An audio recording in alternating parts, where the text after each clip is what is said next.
Institute for the Study of Western Civilizations lecture series.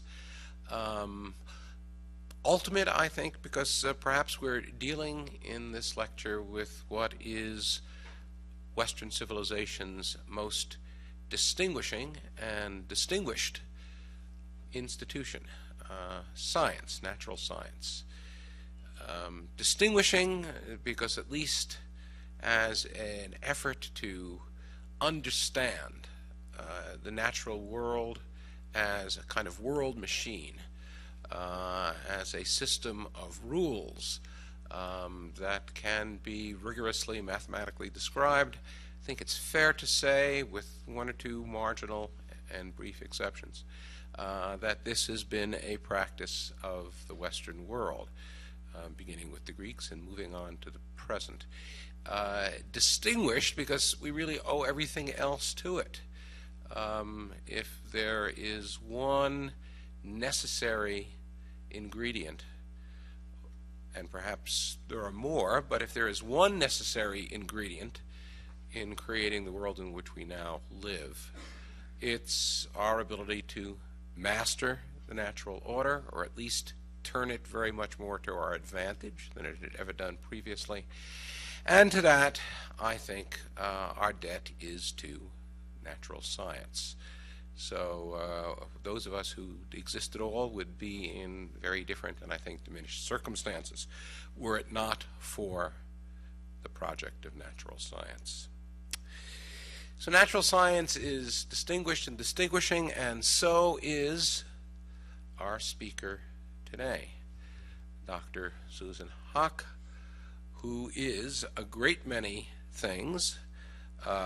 Just to give you her titles, she is Distinguished Professor of the Humanities, Cooper Senior Scholar in Arts and Sciences, Professor of Philosophy, and Professor of Law at the University of Miami. Her interests are wide, very wide indeed.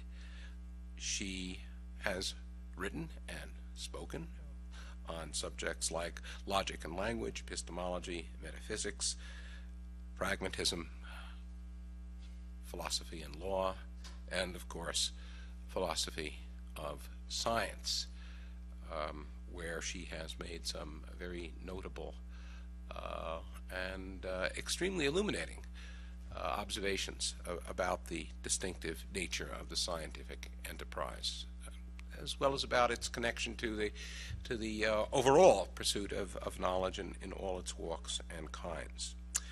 Her books include Philosophy of Logic, Deviant Logic, Fuzzy Logic, Beyond Formalism, Manifesto of a Passionate Moderate. It's a wonderful title. Defending Science Within Reason, Pragmatism Old and New, and most recently, Putting Philosophy to Work. These books have been translated into 14 different languages, including languages like Croatian, Romanian, Korean, and Chinese. In fact, one of her books, which book is it, has just appeared in Chinese? No. Evidence and Inquiry just appeared in Romanian. In Romanian. I received the first copies last week. Well, as you know, we're closely matched, Romanian and Chinese, but clearly there is a big international audience for her works. She counts nearly 600 speaking engagements all around the world. She has won from the American Philosophical Association and from the University of Miami awards in excellence in teaching. She was included in Peter J. King's 100 Philosophers, the life and work of the world's greatest thinkers. and in addition to that, has just had a book of her works published entitled Susan Haack, A Lady of Distinctions. So I think we're going to get a lot of fine but powerful distinctions about this distinguished subject from this distinguished person today. And since I'm not nearly as distinguished, I am going to vacate the podium and turn it over to our speaker. Okay, and take my water with you, right? Oh! No, I was going to award you. Award you the water. Okay. I'm going to have to look at you a little sideways because I can only see that screen, same as you. I don't have one here. I thought I would, I like to have a slide that shows me where I am. It's my first time here. Looking at this prompted some thoughts about, first about the study of Western civilization. As you can tell by my accent, I'm British. And this is not something that happens in British universities. It's so much a part of our heritage, I think. We don't think about it. You live it. You don't study it.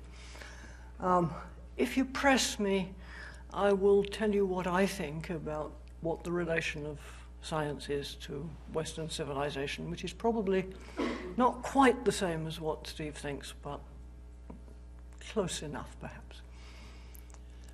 I was looking for, an image that would convey my theme, and that is that the scientific enterprise, admirable as it is subject to the erosion of its integrity. And I really like the picture. The only problem is I don't for a moment believe that federal science is inherently politics-free still. This is I like a little quote. Sidney Smith was an 18th century English clergyman. I know nothing about him except that, and that he said this, which is really wonderfully amusing. I'm not fond of expecting catastrophes, but there are cracks in the universe. A lot of cracks in the universe these days, if you ask me. When I first put together this piece, it was for presentation in Portugal. So I was trying to be polite to my hosts, and though there was no chance of my presenting in Portuguese, I'd done a little bit of exploring. So I was thinking that they set me the topic, the integrity of science. Come and talk to us about that. And I first went and looked up integrity in English dictionary.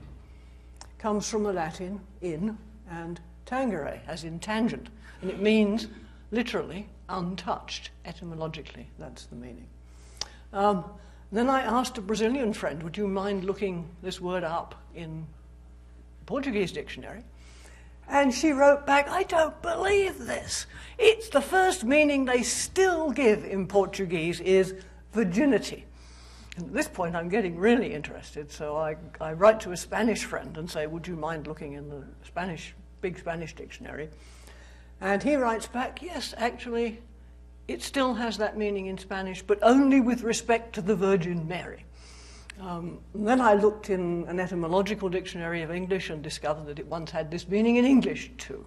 But I shall not go there. That's not the sense I have in mind. Is he still there? All right. I am almost at this point fluently bilingual in both British and American English. Almost.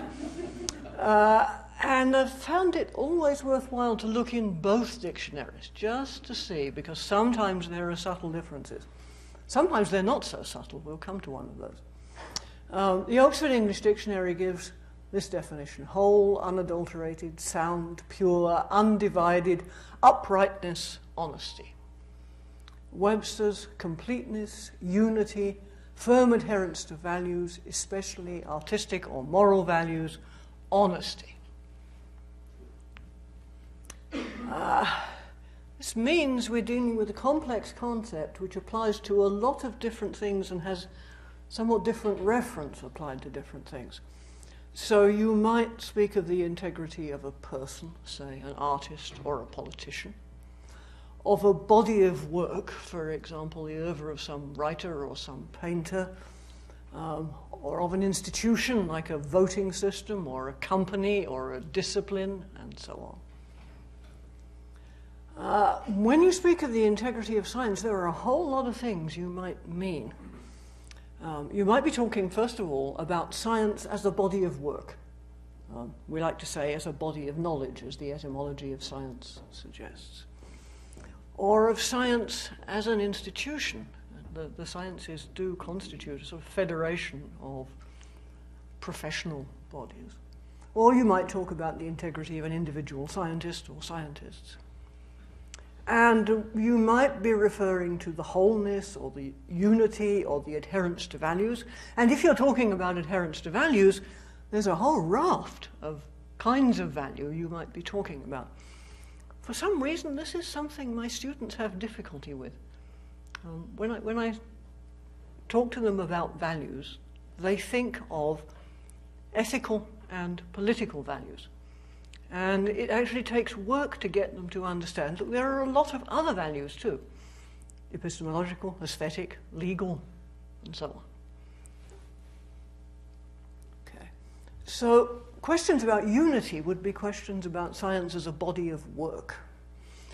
And I would say this is a long and complicated argument simplified for present purposes, that science is not unified. First of all, in the sense not all questions are answered, of course.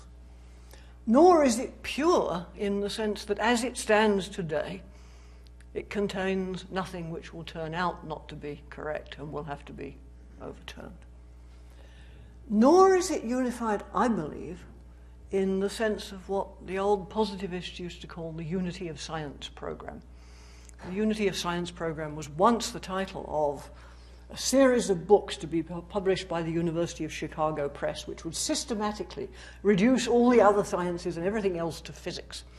The Second World War intervened and paper was not to be had, so these volumes didn't actually all appear. I don't believe that that program is viable, though that's a complicated argument. Still, there is a certain integrity to the scientific enterprise, I believe. It's certainly fallible, but it's also capable of correcting its errors. That's one of the marvelous things about the sciences, that if you've made a mistake, you can find out that you have and correct it.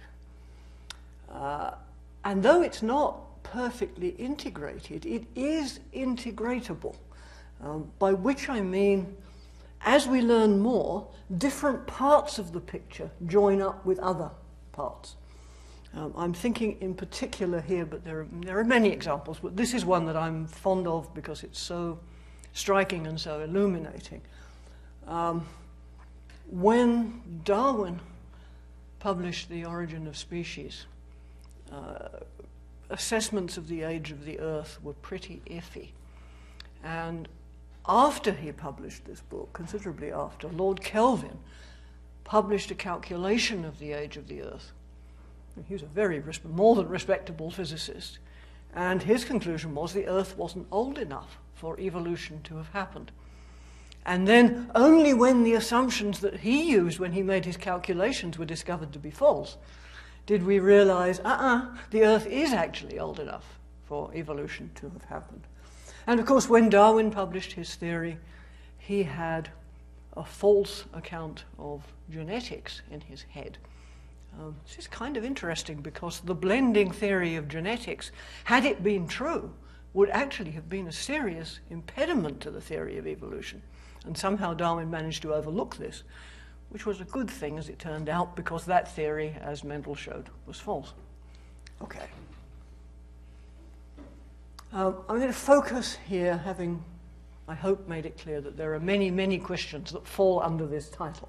The one I'm going to focus on is on science as an institution, on integrity in the sense of firm adherence to values, and specifically of epistemological values. I apologize for the word. It's ugly, it's pretentious, it's probably to many of you not even familiar. It means to do with the theory of knowledge. It's the philosopher's word for theory of knowledge. It serves, I guess, two purposes. One is to distinguish the philosophical theory of knowledge from psychologists' investigations, for example. The other thing is it has a huge grammatical advantage. You can make an adjective out of it, and you can make an adverb out of it. You try saying theory of logically, and you'll soon realize this is actually a useful word. But it's kind of an off-putting word. I don't know if any of you know this, but there was a really interesting book published in 1993 by someone I think of as a young man, but of course he was a young man in 1993, so he's not so young anymore. Journalist called Jonathan Rauch. It was a book about speech codes in universities, and it was about why he thought they were a bad thing. And the argument was not entirely, as you might expect, political. It was in part epistemological. His view was that this was very bad for the growth of knowledge. I agree. But he writes in the introduction to this book, when I was beginning to write it, I made a very interesting discovery. If you use the word epistemology at a cocktail party, the room empties immediately. Please don't leave. It's the best word for my purposes, but I grant you its ugliness and its pretentiousness. Okay. I take the business of science, that's to say the core business. This is not what everybody does every day, but this is the core business. Everything else radiates out from it, in my opinion, is inquiry, investigation, figuring things out. And in consequence of that being the core business, the core values are epistemological. That's to say they're to do with the handling primarily of evidence. I've added at the bottom in square brackets, morally good behavior is neither necessary nor sufficient for good science. Another proposition that makes my students very uncomfortable when I first suggest it. Not necessary? Well, because I'm afraid you can be rude to your secretary, inconsiderate to your students. Even you can be a little creative in your accounting of the grant money, and nevertheless do excellent science.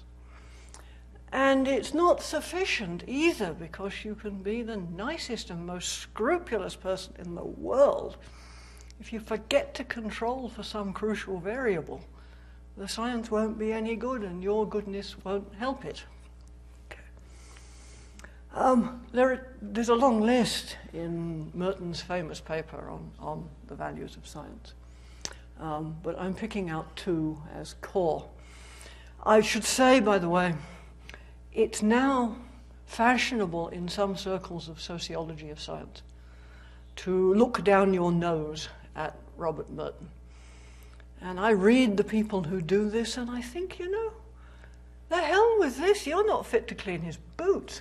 You're not nearly as insightful about the enterprise as he was, and I make no apologies for admiring his work on this topic.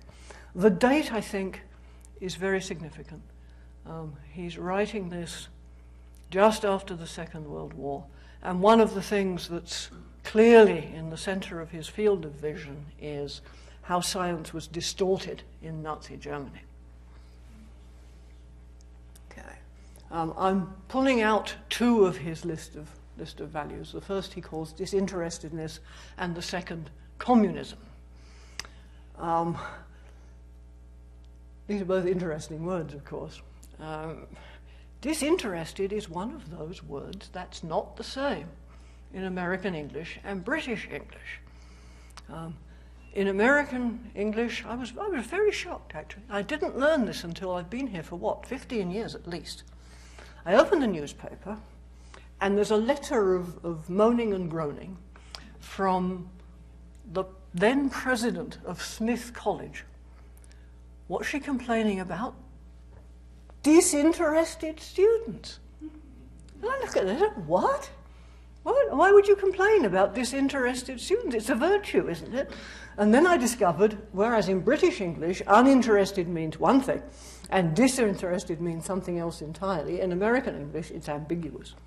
What Merton meant was avoiding self-deception about where evidence leads whether you have enough for any conclusion, and, of course, avoiding deceiving others about what you've discovered and exactly how strong the evidence is.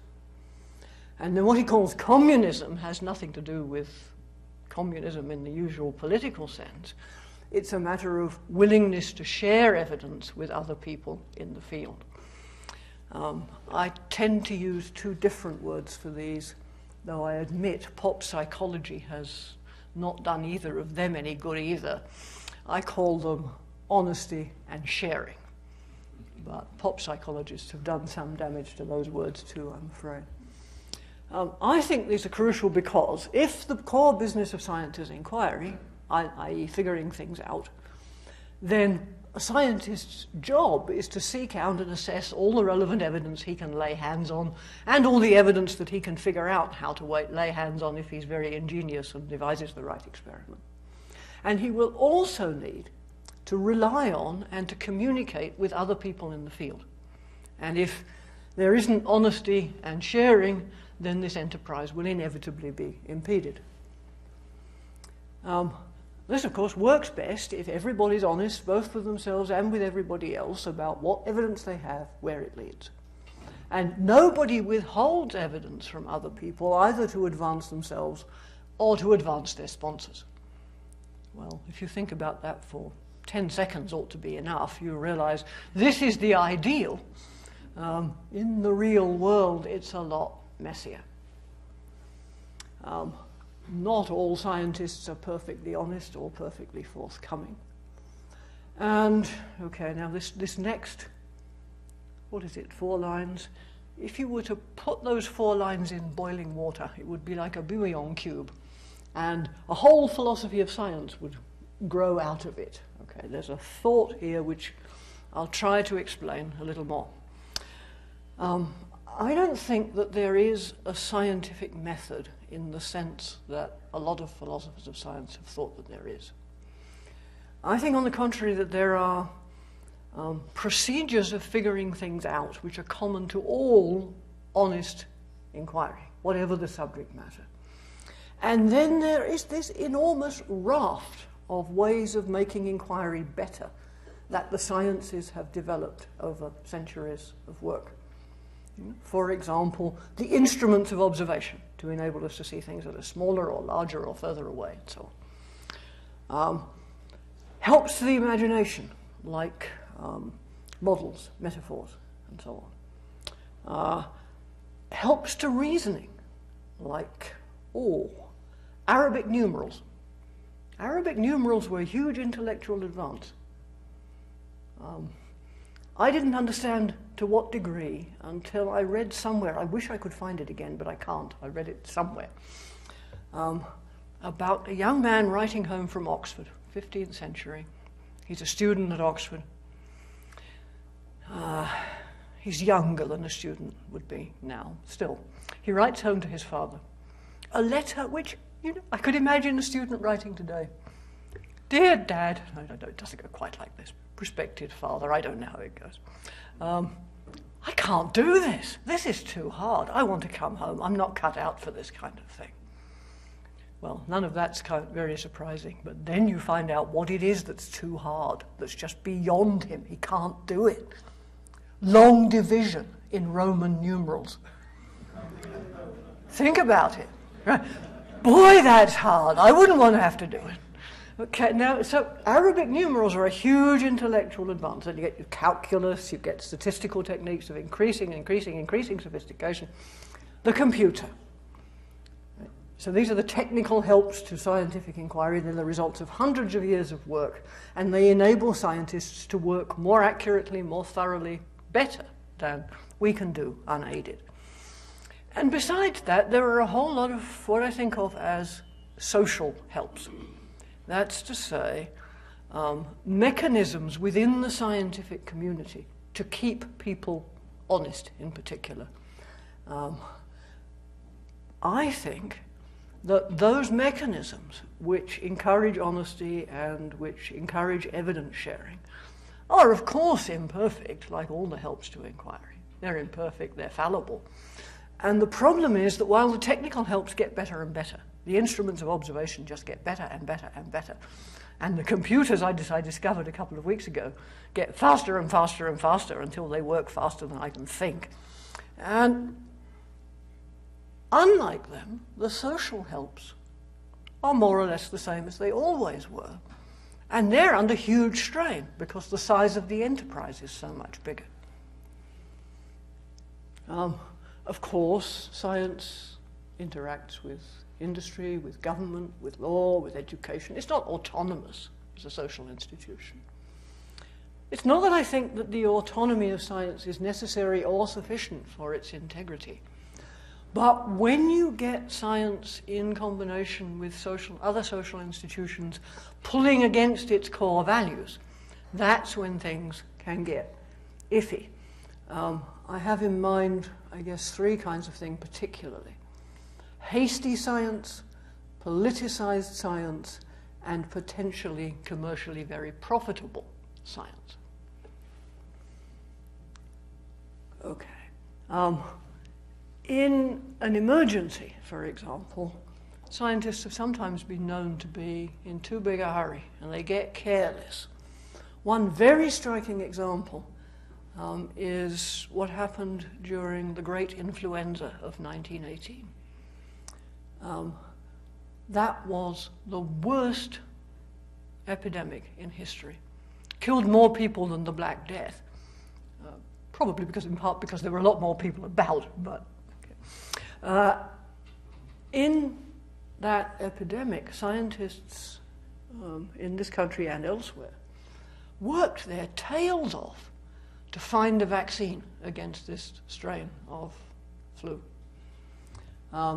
Unfortunately, they thought it was a bacterium.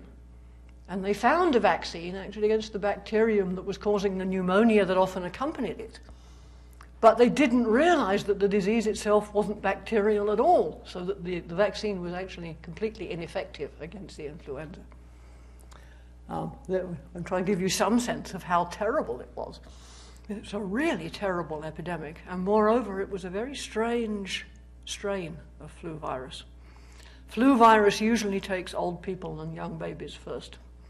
This one was actually fonder of young adults.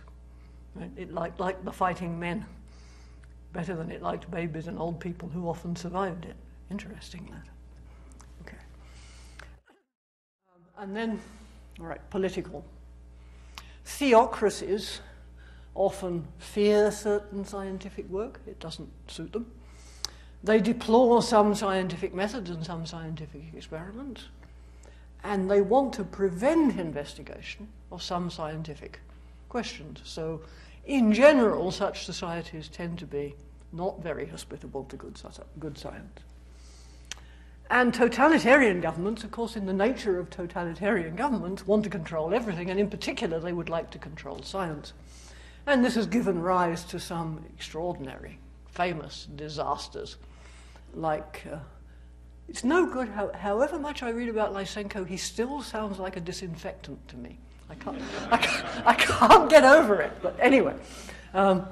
His horribly mistaken plant genetics, of course, destroyed Soviet genetics for decades, and moreover caused several famines which were devastating to the Soviet people, to the people in the country. And then there was this ghastly Nazi concept of Jewish versus Aryan physics, which didn't do physics any good either, except that so many people left Germany to come do physics in this country. So in another way, it did actually benefit physics, because the US got all sorts of important people out of Germany. All right, now I want to talk about today. The underlying thought behind this is, as science moves forward, it tends to get more expensive. This is, I think, for several reasons. Most importantly, first, we got the cheap results, mostly. Insofar as it's possible to do serious science with equipment no more sophisticated than, I don't know, a candle and a tea tray, or a house key and a piece of string. Pretty much we've done that. And now, when we're looking more and more at the very small or the very large and very distant, it gets inherently more expensive because you require fancier and fancier equipment. Once it gets this expensive, with the exception of a few enormously wealthy people, Bill Gates will feature a little later on, the exception of such people, only governments and large industrial concerns have the kind of money that this sort of big science needs. And of course, both governments and big commercial concerns have other interests besides seeking the truth. Interesting year, 1946. Here's Michael Polanyi. He's actually reflecting on both the usefulness and the potential weaknesses of the peer review system for scientific publication, which at that point was new. And he writes, if each scientist set forth each morning with the intention of doing the best bit of safe charlatanry, which would just get him into a good post, there would soon be no effective standards by which such deception could be detected. A very interesting thought. A community of scientists in which each would act only with an eye to please scientific opinion would find no scientific opinion to please. I think this is true. I also find it extremely disturbing because though I don't think it's anything like a description, I mean, take out the if, I don't think it's a description of the state of the sciences today, especially not the state of the natural sciences, but it's disturbingly close to a description of the state of philosophy at the moment. That, everybody is trying to please everybody else, and as a result, there is no philosophical opinion to please. You see what I mean? All right. Well, what is it about governments and big industrial concerns that pose a threat? Well, they want answers to the urgent questions, and those are not necessarily the scientifically most interesting or indeed the most accessible. Naturally, they prefer palatable answers to unpalatable answers, and they may very well suppress results which are unfavorable to their ideology or to their product. This is not, I think, a common story, but this is I can tell you because I did a lot of work to make sure it was true. This is a true story. I think it's an exception, but still it's a scary exception. In the early 1990s, when a diagnosis of AIDS was effectively a death sentence, a company called Immune Response developed what they claimed was an immune system booster. The idea was you could give it to patients who were HIV positive, and it would make their immune system, beef them up, so that they could fight off the progression into full-blown AIDS.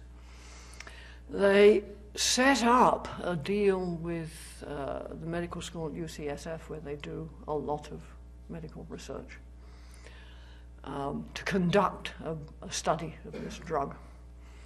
The study within 3 years had shown decisively that it was completely ineffective. It didn't do any good at all. And the scientists concerned said, well, I think we should publish this because this will mean that people stop following this path that turns out to be a mistake and they can move on to something else that might work. First, the company tried to get an injunction to stop him. And then when he published anyway, they sued him for $10 million for letting out this damaging information. Unfortunately, the case was settled at arbitration, which means you can't find out exactly what happened. But I think you can infer it, because the conclusion was that the company was given the grand sum of $0. Of course, the bulwark against these kinds of pressures always used to be the universities. I don't believe that the universities are such reliable bulwarks as they once were, because they are increasingly entangled with business and they're increasingly bureaucratized. If you read today the higher education in America, which Veblen wrote in 1919, the scary thing about it is how prescient it is. about what the effects of this entanglement with business and the bureaucratization will be. And you can watch it happening before your eyes. I'm actually intrigued by this picture because according to Robert Heilbronner's worldly philosophers, one of Veblen's characteristics was he was irresistibly attractive to women. And I don't get it quite. So I find this picture extremely interesting. Heilbronn, by the way, tells a wonderful story about a colleague of Veblen's who sees a woman much younger than him leaving his house in the early hours of the morning. And when he runs into Veblen in the corridors, saying, trying to be tactful, "Oh, I saw your niece this morning." To which Veblen is reported to have replied, "That was not my niece." And I think universities are increasingly inhospitable to nonconformist thought and to mature reflection, both of which are exactly what you want if you want good science. One of my heroes, I must say, is Oswald Avery. Little Oswald Avery, 90 pounds dripping wet. In the First World War, like all the Rockefeller faculty, he was drafted into the army, but because he was Canadian, they were all officers and he had to be a private. And there's a wonderful picture of Oswald Avery in uniform. They'd given him the smallest one they had. And the sleeves are hanging over his hands and he's sort of lost in this thing. What a mind! What a mind! He was the one guy in the 1918 flu epidemic who said, "We don't know it's bacterial. Slow down. Until we know it's bacterial, you might be the time. Let's first find out whether it's a virus or it's a bacterium." Of course, he was right.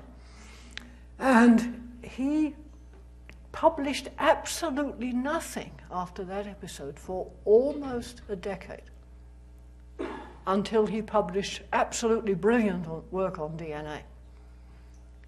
This was the work that showed that DNA is a genetic material. Oswald Avery did it, and it was a brilliant piece of scientific work. I'm not sure he'd survive. Watching tenure decisions at the University of Miami, thinking of the young man who didn't get tenure simply because the disease he worked on had gone out of fashion and there wasn't any money for it anymore. I wonder, would Avery survive? By now, scientists in universities are under a lot of pressure to get grants, to publish, to get patents. Some of them can make very big money as entrepreneurs. Some of them can make a very nice living as expert witness, for example. And scientific journals are now serious money-making enterprises. Serious money-making enterprises. I once took the opportunity of working in the law school to use its resources to look into the finances of the New England Journal of Medicine, for example. The New England Society of Medicine is a charity, and in the year I looked, which was 4 or 5 years ago, its tax return said it had an income of roughly $300,000. The journal is its publishing arm, and you would expect it to be smaller than the dog because it's the tail. But no, its revenue is in the millions and millions and millions. Okay. All right. This is just me moaning. Here are some headlines about the erosion of integrity in biological research. I told you Bill Gates would pop up in due course, didn't I? Gates won't fund AIDS researchers unless they pool data. What's interesting about that? Well, that he has to insist that they pool data. Worrisome ailment in medicine, misleading journal articles. Medical journals are an extension of the marketing arm of pharmaceutical companies. It's actually a worthwhile exercise. I know this is not the kind of exercise anybody does anymore because the internet makes us lazy.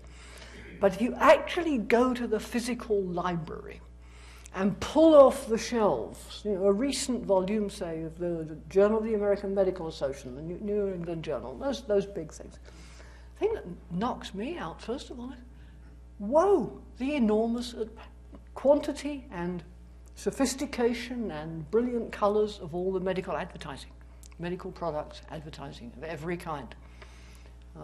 which dwarf the actual content in terms of size and visibility. What happened? Well, a lot of things happened. There's what's sometimes called salami publishing. If you're under a lot of pressure to publish, one thing that you can do is, if you have something that could be one big paper or could be 5 little papers, then it may be to your professional advantage to cut it into little pieces. This is not to the advantage of science, because then it becomes exponentially harder for anybody to see the whole picture that you have yourself uncovered. It's also, you also hear scientists sometimes talking about MPUs. They're minimal publishable units. And they're sometimes taught, you know, it's a wise thing to divide your work up like this, because then you will have a long CV. There's an ever-increasing number of authors per paper. In one case, in the New England Journal, there was a paper with 972 authors listed. It was a 10-page paper, and somebody took the trouble to figure out how many words each of these authors would contribute if they all contributed equally, and the answer was 2 each. And I'm thinking, gee, I could be published in the New England Journal of Medicine. I can say, of thee. Can I have those 2 words? Okay. There's a huge increase in the number of journals. There's pressure on authors to cite other articles in the same journal, because the viability of the journal depends in part on their citation index, and they can affect this by asking authors to mention other papers also published in that journal. That article in the New England Journal with the 972 authors, that year, which was not 2012, but that year won the Ig Nobel Prize for Literature, which is awarded annually. Okay. There's a big strain on the peer review process, a subtopic I looked into a couple of years ago. There's fairly robust empirical work asking people, how long do you spend on this task? And the answer was, on average, to read the paper, to make a determination about whether it's publishable or it's not, and if it is publishable, whether it requires revisions or not, to fill out the quite complex form that the journal will send you about its suitability and its writing manner and so on, and to write up whatever revisions you believe would be helpful. Less than 2.5 hours per paper. That's not much. But it's all the time people can spare, because the pressure on peer reviewers is very strong. Only rarely is there independent check of statistical calculations, which is much to be desired, I must say. And a study where I would have thought, if you ask scientists how often do you do this, the figures that you get, I would guess, would be, if anything, a serious underestimate, because you're asking them to report on iffy things that they have done. But this study found 10% admitted withholding details of their methodology, 15% withholding data, and 27% keeping inadequate records. Information deemed proprietary is, of course, kept secret for as long as possible. Sponsors may control what results are published and when they're published. And there are, of course, big perks for medical scientists at, for example, pharmaceutical conferences. I've occasionally attended and spoken at medical conferences. For example, once, for some extraordinary reason, I was asked to be the keynote speaker at the annual shindig of the Society of University Neurosurgeons. I have no idea why me, but anyway. I said, okay, and the memory I bring back, besides the talk before mine, where the guy who was my host said, just don't look, it's very gory, and I didn't look, is the sheer opulence of the event. You know, the the opulence of the hotel where it was held and the little goodie bag that everybody was given, and etc. etc. Journals, of course, have conflict of interest rules, but they're often quite weak. They're more often very weakly enforced. It's very hard to enforce them. And they can convey a false sense of security. Many journals depend on drug company advertising or on the purchase of off-prints. Right? Medical journals sell off-prints. You know, those of us who are in philosophy think, you know, 100's a lot, right?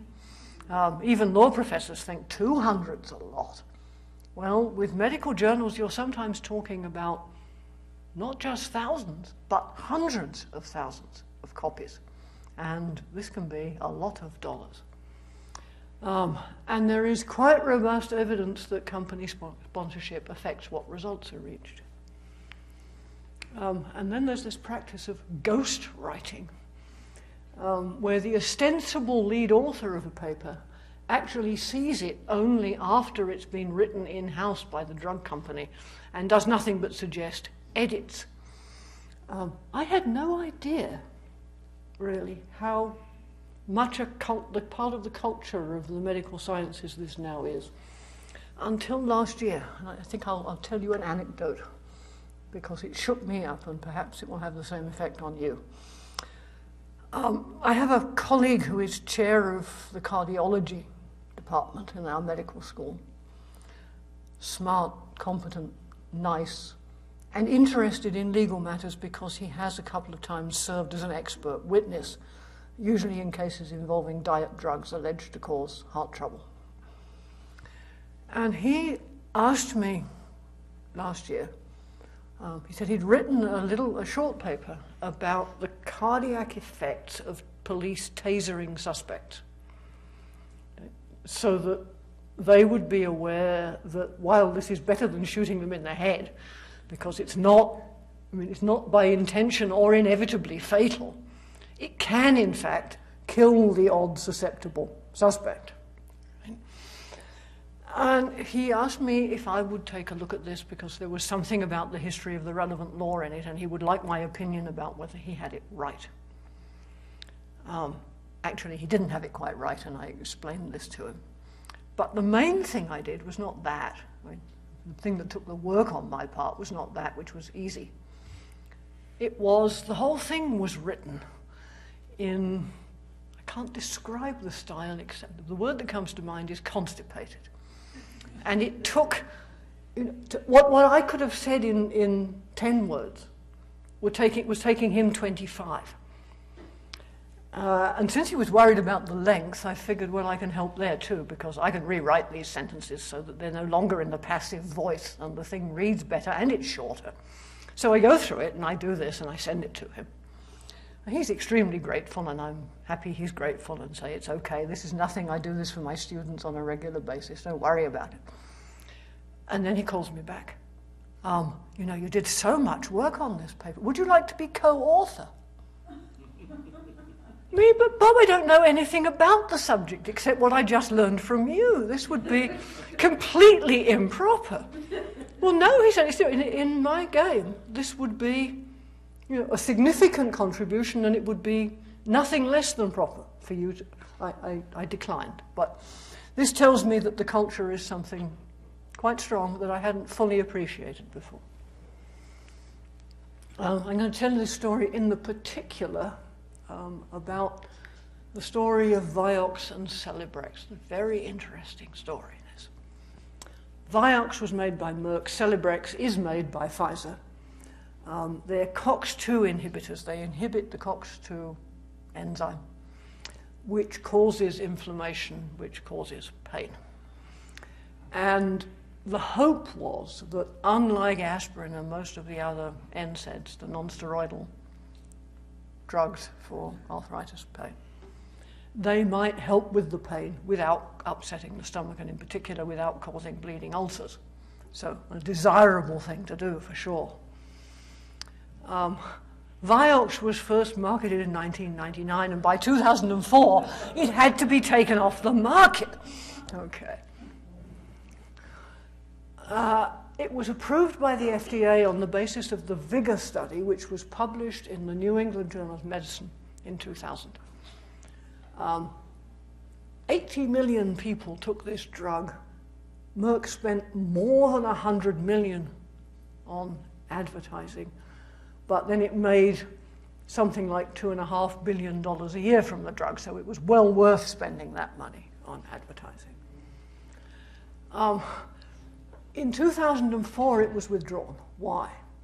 Well, there was a new study, the approved study, which was supposed to show that Vioxx was also helpful in preventing colon polyps, which are a precursor of colon cancer. But what that study revealed was that it caused all kinds of cardiovascular problems, and the study had to be stopped. And then we discovered, not until 2005, that there were actually several cardiovascular deaths in the original study which had been omitted from the report, which was published in the New England Journal. Well, you might say, how could the journal know? They don't have the original data. But the answer is, the referees for the New England Journal should have known that there was something wrong with the design of the study. Why? Because it studied the gastrointestinal effects of this drug for this period, and it studied the cardiovascular drugs effects for this shorter period. And when several people dropped dead in this bit, the company said, well, that's okay, it was outside the study period.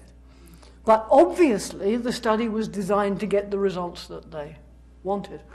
And the referees for the New England Journal, who will be as good as any referees are in the business, didn't notice this, which is truly scary. The journal had known about this since 2001, and it didn't say anything until December of 2005. Why? Because the next day the editor was going to be deposed had been deposed, and his testimony was going to be read in court in Texas. And there are emails from the PR officer of the New England Journal.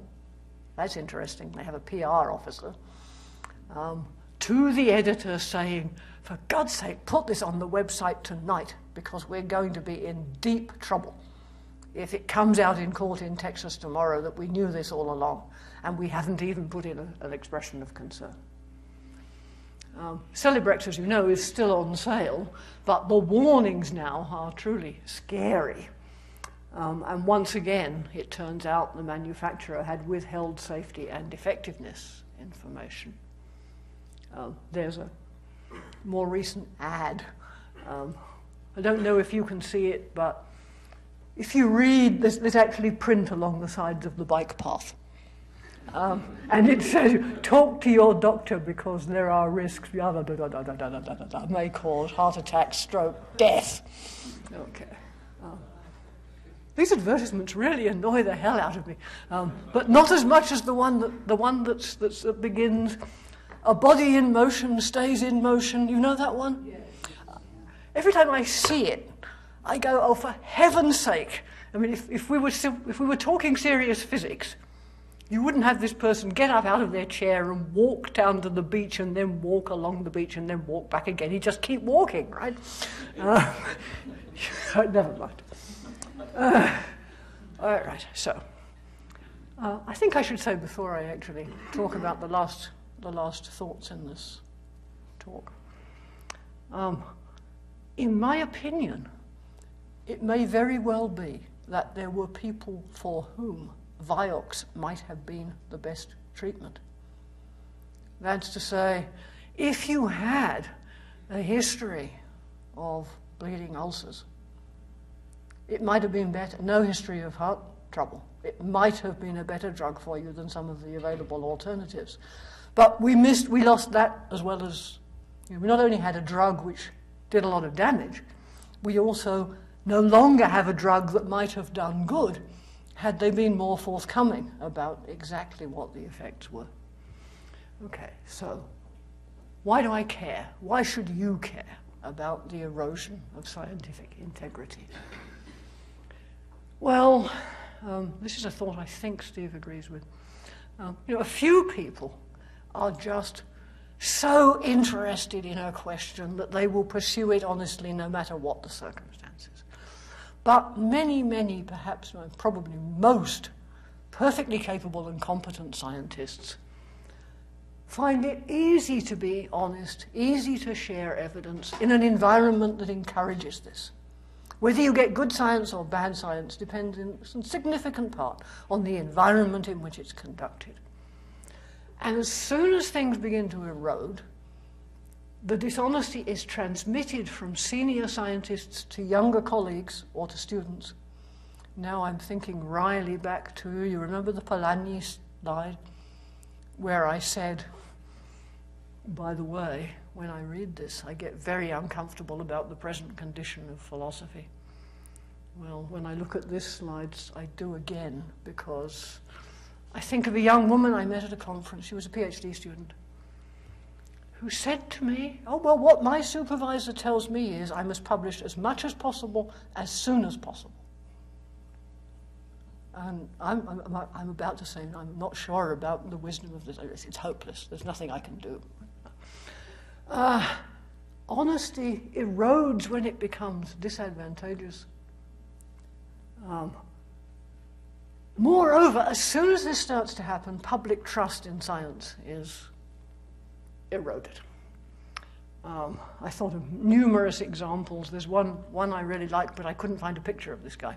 Norwegian scientist called Sudberg, who wrote several papers claiming that COX-2 inhibitors actually had various good side effects with respect to oral cancers. And it turned out, when somebody actually thought to check the original data, that several hundred of his few hundred subjects had the same birthday. Now, really, how likely is that? He was making them up. But there's no picture of him kicking around the internet. There are, of course, many pictures of Dr. Hwang Woo-suk. You've heard about him? Korean scientist, claimed to have had great success with human cloning. Potentially so useful, for example, in the treatment of paralysis, that he was honored by the nation of South Korea by having his face on a stamp. That's real fame. And then it was discovered the whole thing was just a fraud. And in South Korea, scientific fraud is a crime. And he was arrested and sent to jail, quite rightly. I keep trying to figure out what his face means, but I find it sort of inscrutable. And when this happens, anti-intellectualism is encouraged. People get sort of cynical about the idea of figuring stuff out. And I don't know how you feel about this, but I think, okay, here's what I think. Human beings are not very fast. Compared to a cheetah, we're pathetic. We're not terribly strong. What even a domestic cat would think about the worth of our claws would be contemptuous. Right? And our teeth are not very good for sinking into the jugular of our prey. What we have is big brains. Right? We're smart. This is one of our talents. I think the ability to figure stuff out is one of the best of our talents. Not the only one, but one of the best and most distinctive of human beings' talents. When I read Oswald Avery's work on DNA, for example, or for that matter, when I read Watson's or Crick's memoirs of the discovery of the structure of DNA, maybe you think this is weird, but I feel kind of proud to be human. I think, gee, people can do that. This is amazing, right? How great to be one of those animals that can do this kind of thing. But I also think our commitment to inquiry is fragile. It's very easily eroded, weakened. And of course, human beings are also kind of fond of the impressively obscure. Hence all those bizarre television programs about supernatural phenomena, angels and what. I wish I could channel Eartha Kitt, You know, if I could lower my voice far enough, and if I could sing, which I can't. You know, I'm just an old-fashioned girl with an old-fashioned mind, not sophisticated, just the plain and simple kind. You know. I'm with Francis Bacon on this. You know, the old visionary of science. Not a serious scientific man himself.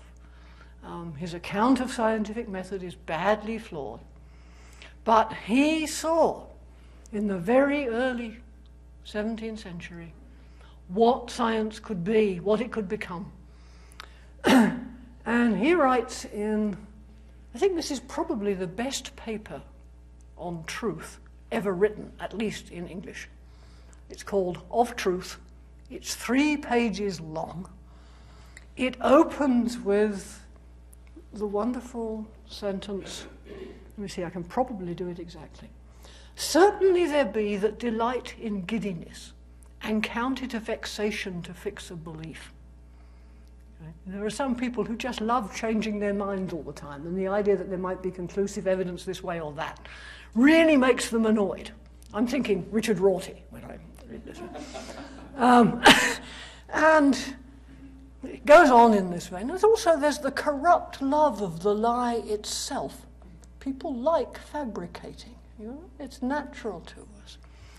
But he goes on, and this is the sort of peroration of this beautifully written, very short, wonderfully illuminating paper. The inquiry of truth, the knowledge of truth, and the belief of truth is the sovereign good of human nature. It's one of the greatest things of which we are capable, and we let it go at our peril. I can't be that eloquent. I wish I could. But to put it in much plainer English, I would say scientific inquiry has been an extraordinarily successful human enterprise, of a particular kind, but just extraordinarily successful. I'm thinking of some things that Steve said in the introduction now. Perhaps I can share with you. Right? For my entire adult life, I was severely short-sighted. Had it been before there were contact lenses, I would have been a handicapped person who couldn't do what I've done. Had I been born just a bit later and there had been immunization against the measles, I would never have been so short-sighted because it was the measles that caused it. I have every reason to be very grateful to science for its having made the life that I have led possible in these ways. You see what I mean? Not to mention the other things I would probably have died of before I ever made it, but that's another matter. But I don't just value science for the products, for the benefit it brings. I also value it as an expression of this human talent.